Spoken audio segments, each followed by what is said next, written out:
Hi, my name is B.C. Hoffman. And I'm Adrian Bustamante. And today on Recipe Wars, we are doing pasta carbonara.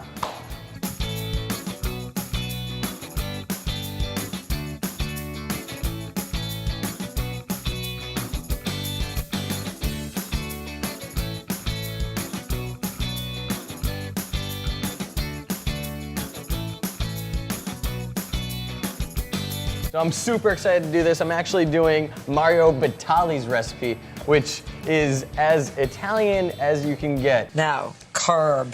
That's what everybody calls it. Everyone says, let's start the carb. Two ways, it's carbohydrates and carbonara. Exactly, but it's so good for late night, midday, any time of day. I really like carbonara, and you have a recipe that has no cream in it. No cream whatsoever. This is the real traditional one. The first thing we'll do is butta la pasta, and then we're going to start. Basically, what the dish resembles most is a really Italian-style bacon and eggs that they just have to do with their pasta. So we're going to use this unbelievable guanciale. Okay, well, tell everybody what guanciale is. Guanciale is the jowl of a pork or a pig that's cured very much like bacon or like pancetta. The whole thing, from the ear all the way down here. Basically taking the variation of bacon and eggs in the American sense and doing it as the Italian flair and just adding pasta to it. Now, this is not your typical American Italian style carbonara. There's no cream in here. There's no peas in here. This is just your pork, your eggs, your cheese, and your pasta. Boom, that's it. I'm doing Anne Burrell's recipe, which is very similar to Mario Batali's. Why would that be? Reason being is Anne Burrell is actually Mario Batali's sous chef. I'm getting ready to start my carbonara. I've got a lot of lovely pancetta diced here, and I'm going to add it to my saute pan that has just a little bit of olive oil in there. And notice the pan is cold. We're warming all this stuff up together so we melt the fat out of there. This is called rendering. We're gonna use all of this big fat pan full of fat, and we do that low and slow. Carbonara is a very classic dish, and black pepper is one of those flavors that's really involved in that. So I'm gonna go ahead and I'm gonna spice grind this, because otherwise, with a mill, that's a lot of cracking. This dish is a favorite of cooks and chefs everywhere. It's something that people like to make late at night, maybe after a service, because it takes no time at all to make, and it's so good. Yeah, we used to, at the restaurants I worked at, especially steakhouses, we would make this already because we already had our pasta blanched off. And this would literally take less than 10 minutes, because the only thing that really takes the time on this dish is cooking the pasta. And speaking of pasta, we are going to be using some spaghetti, but our water's already boiling. We have enough pasta here for the both of us, so we'll be sharing a pot. The honor's for you, sir. Oh, thank you. Now, we've already salted our water, and Anne Burrell makes a big statement in regards that she loves her water to be salted like the sea. All right, our pasta is boiling. So now it's time to render some fat. Where'd that lid go? Let's throw the lid back on there, cook it up. Alrighty, rendering the fat. So I think we've got about, 2 to 3 tablespoons each of olive oil, and I'm gonna throw that bad boy in there as soon as this gets nice and hot. Now, Anne Burrell made a big statement that she liked to throw both of these in here at the same time, meaning the olive oil and the pancetta, to actually have them start rendering together, which I didn't think makes a huge difference, but we're gonna follow the recipe, and we're gonna see what happens. Let's do it. So I'm using a cold pan as per Anne Burrell, and then placing my olive oil and my pancetta in, and then I'll start the heat underneath it once they're in there. So carbonara is actually the coal miner spaghetti, and a lot of people are like, well, the true origin of where it came from, not quite sure. They know it came from Rome, ancient Rome, but outside of that, they aren't quite sure why it's called carbonara. There's speculation that it was made for the coal miners because it was a cheap dish that was nice and hearty to make for them. And the other speculation is because of the actual black pepper that's in there, it looks like flakes of carbon. So, carbonara. Yeah, so the etymology is a little bit, unknown. But there was also what carbonari means coalman in Italian. So there's also that possibility as well. There's all these different ways you can go about looking at it. So all right, this is gonna render down as soon as he gets done heating up his pan. And by rendering, we're just letting the fat just drip off this pancetta, become nice and crispy, and that's what we're gonna be waiting for here. You'll hear some sizzle, you'll see some popping, and you'll get that great smell here in your kitchen. Now, Mario Batali actually uses guanciale in his dish, which is actually the pork jaw. So the jaw it's not just this part. It literally goes basically from the ear all the way down to the chin. It's marinated in a bunch of flavor and seasoning for about 7 to 8 days, becomes nice and soft, and then it has the same effect that pancetta, or you at home can use bacon, whatever you'd like to use, as long as it's nice, fatty, and pork. Did he use a combination of pancetta? He actually just uses, in the recipe, he just uses guanciale. So you're gonna wanna get this nice and hot, and you're basically just gonna caramelize this, get it nice and brown, render all that fat. It's just gonna be sexy in this pan right here. While my fat is rendering, or my pancetta is cooking, I'm gonna start adding my eggs to my bowl here. I'll be doing some whisking here in a little bit. You do your whisk. I'm actually using 4 eggs, and yours actually calls for 8. Wow, so you're doubling the amount of eggs going into it. I'm doubling the amount of eggs, and I believe I'm doubling the amount of cheese as well. Yeah, and the other thing is you're using both pecorino and Parmesan. Yeah, and I'm just using straight up Parmesan. And on top of that, I separated my yolks from my whites. And the reason for that, I'll show you at home.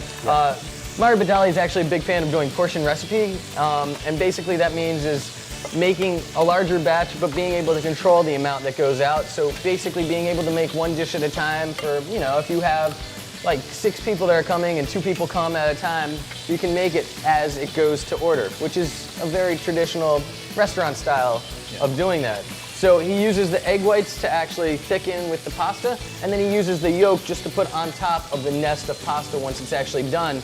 And you at home, and as the eater, get to control the actual creamy consistency and texture of your dish by doing that. Pasta's boiling, bacon's cooking. Man, I'm a happy man. So our pasta is, I believe, done. So you want to basically have it not only al dente, which is to the tooth, but you want it a minute before it gets to al dente, which is right now. You want to use this water because it's starchy water, and the starchy water is actually going to add creaminess to your dish. Outside that, we're going to take this, we're going to throw it and strain it. You do not want to rinse it off. You do not want to get it cold. You just want this pasta straight. It's going to go right into your pan. So I've added my Parmesan and my pecorino to the eggs, and then I'm also going to be liberally seasoning it with black pepper. So I'm just going to do it all together, get it in there, get that pepper in there, and then once this is done, I'm going to add it to my mixture, I'm going to add it to my pancetta over here. All right, so I'm literally just going to have this on for approximately another minute with the heat, just slightly. So we're going to add in our pasta right now to our pan.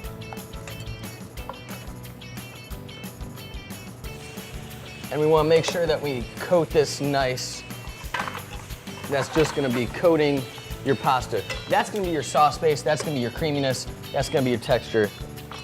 In the video that I watched, Burrell actually used the reserved water as well, but in the recipe, I did notice it wasn't in there. So since these dishes are so similar, we decided to try and do some differences. So I'm not going to be using any reserved pasta water. I'll just be using this, but I don't think it's going to make too big of a difference as I'm using more eggs and more cheese. So it's still going to have that creaminess that we're looking for from the sauce. So I'm just going to do this for about 1 minute or 2 minutes with the heat on, and then after I've incorporated it for a little bit longer, I'm going to then take it off the heat entirely, add in my egg whites and my cheese. Now I'm doing the same thing as this young man just did. I'm going to be placing some pasta in my pan and adding it back to the heat, mixing it up, and then I'm going to take my egg and cheese mixture with long pepper and get it in here as well. But I'm going to make sure that when I'm doing it, and I'll talk to it again, that when I'm adding my eggs to this, I'm moving it around vigorously because I don't want scrambled eggs and pasta.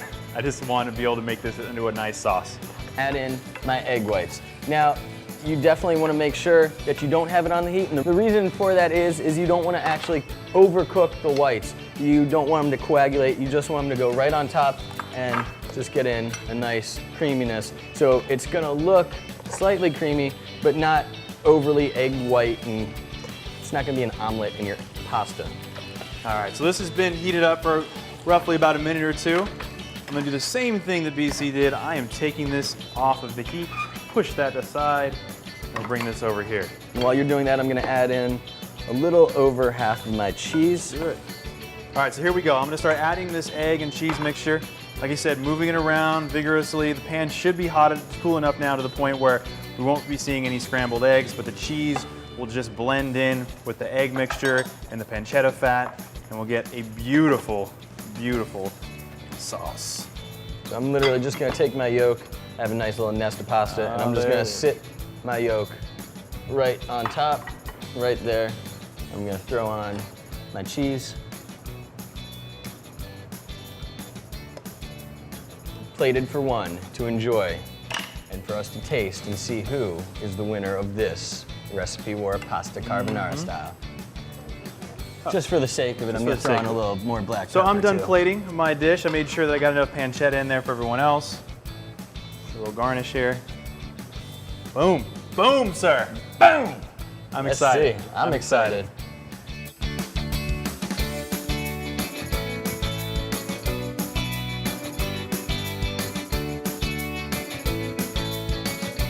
So we are ready to taste test these bad boy carbonaras. Let's see who is the winner. Let's get your yolk mixing. This is the presentation that we were speaking about. Pop my yolk. Let's do Pop it. my yolk. Let's do it. This is what he was talking about with Mario Batali. We get the yolk, mix it up, get this nice and creamy. All right. And cheddar. If you'd like to mix it up more. Lady in the Tramp moment almost there. Almost.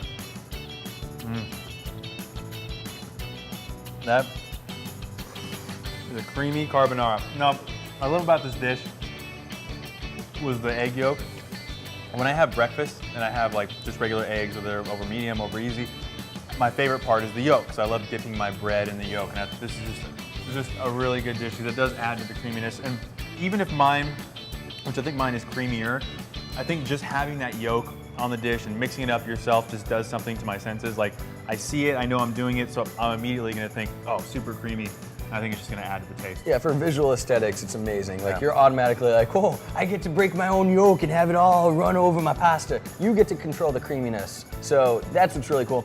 And I love that, I mean, he throws in such a big amount of black pepper. So Yeah. I really love that. And the pancetta, I love this dish. It's good. All right, let's get this one in here.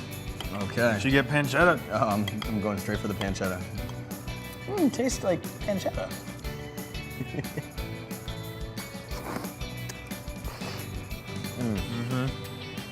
Now, I'm really a fan of this. The cheese, the extra eggs, just add to that creaminess. And in that dish, I think I would have probably, if we would have mixed that more, it would have been fine. But I definitely got the taste of yolk, which I like. But this is just a cream. This is almost like a cream sauce that was just so easy to make. And it's, oh man. A really great dish. That is really good. Yeah. It's very cheesy. Very cheesy. And everyone knows I love cheese. I'm gonna go with Burrell's because of the overall taste. I love the aesthetic that Mario Batali did there, but I love the creamy texture with the pancetta. I gotta go in for bite number Same two thing with the here. pepper. It just all comes together really, really well. Let's see what BC's got. BC's gonna try one more. And then, you know, I mean, since you're gonna do it, I might as well do it as well.